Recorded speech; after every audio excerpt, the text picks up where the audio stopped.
భక్తివన్న ప్రేక్షకులకు శుభోదయం 4/10/2025 స్వస్తి శ్రీ చాంద్రమాన విశ్వావసునామ సంవత్సరం దక్షిణాయనం శరదృతువు ఆశ్వీజమాసం శుక్లపక్ష ద్వాదశి శనివారం ద్వాదశి మధ్యాహ్నం 1:56 వరకు నక్షత్రం ధనిష్ఠా నక్షత్రం ఉదయం 7:22 వరకు అనంతరం శతభిష నక్షత్రం పూర్తిగా ఉంది.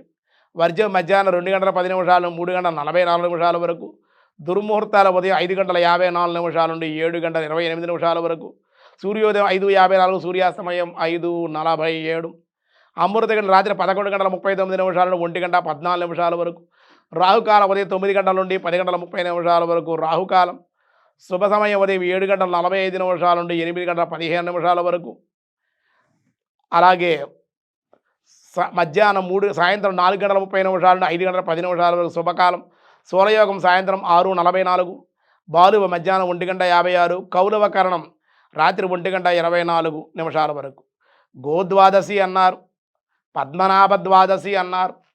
ఈరోజు శని త్రయోదశి కూడా అన్నమాట. ద్వాదశి మధ్యాహ్నం 1:56 వరకు ఉంది. శని త్రయోదశి కూడా ఉంది. ఈరోజు శని తైలాభిషేకం చేయడం విశేషమైన సత్ఫలితాలు ఇస్తుంది. గ్రహస్థితిని బట్టి ఈరోజు నిన్న ఏకాది ఉపవాసం చేసిన వాళ్ళు ద్వాదశ పారాయణ మధ్యాహ్నం 1 గంట లోపుగానే చేసుకోవాలి.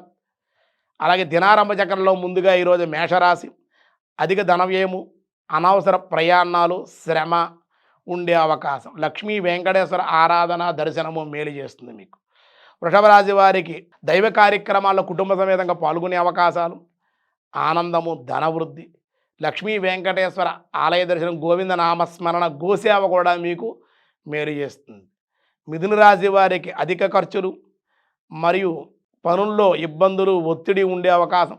విష్ణు సహస్రనామ విష్ణాలయ దర్శనం మేలు చేస్తుంది. మీకు కర్కాటక రాశి వారి విద్యాలాభాలు, ఉన్నతి, ఉద్యోగంలోను ప్రయాణాల్లోనూ లాభాలు ఉండే అవకాశాలు ఉన్నాయి. వెంకటేశ్వర దీపారాధన చేయండి, అఖండ దీపారాధన.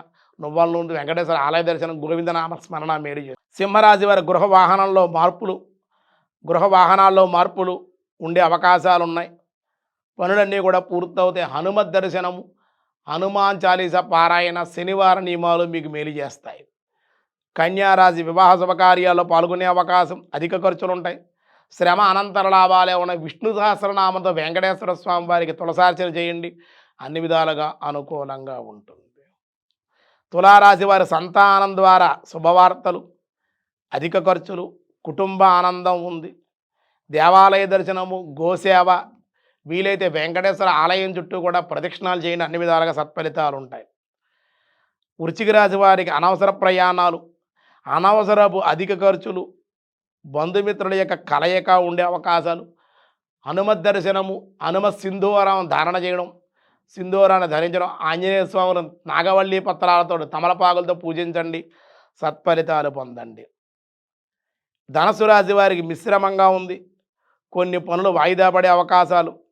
విద్యార్థులకైతే లాభంగా ఉంది. లక్ష్మీ గణపతి ఆరాధన, వెంకటేశ్వర ఆలయ దర్శనము మేలు చేస్తుంది.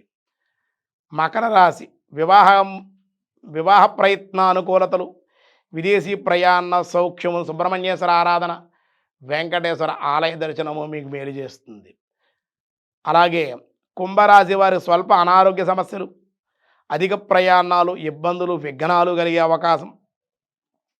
వెంకటేశ్వర స్వామి వారికి చలివిడి పానకము నివేదన, చిమ్మిలి నివేదన చేయడం, వెంకటేశ్వర స్వామి అఖండ దీపారాధన వెలిగించండి, స్తోత్రపారాయణ, గోవిందనామాలు వింటం కానీ చదవడం కానీ చేయండి. మీనరాశి వారి ఉద్యోగంలో లాభాలు, ధనవృద్ధి, కుటుంబ ఆనందము, నవగ్రహ ప్రదక్షిణాలు చేయండి, నవగ్రహ స్తోత్రపారాయణ, నవధాన్యాలు అగ్నిహోత్రులు సమర్పించడం వల్ల అన్ని విధాలుగా అనుకూలం. ఈరోజు ద్వాదశి శనివారం కావడం ఈరోజు విశేషం.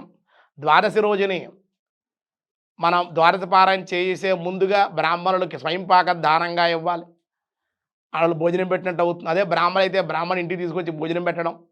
ద్వాదశి వెళ్లకుండా ఆయన భోజనం చేశాక మీరు కూడా భోజనం చేసి ఏకాది ఉపవాసానంతరే ద్వాదశ పారాయణం పరిపూర్ణమని కాయేన వాచ మనసేంద్రియైర్వా బుద్ధ్యాత్మనా వా ప్రకృతే స్వభావాత్ కరోమి యజ్జ సకలం పరస్మై నారాయణ ఏది సమర్పయామి అని సమర్పించడం, శనివార నియమాలు చేయడం, వెంకటేశ్వర ఆరాధన.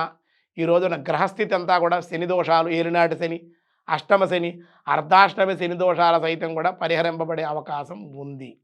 ఇవన్నీ ఆచరించి తరించండి.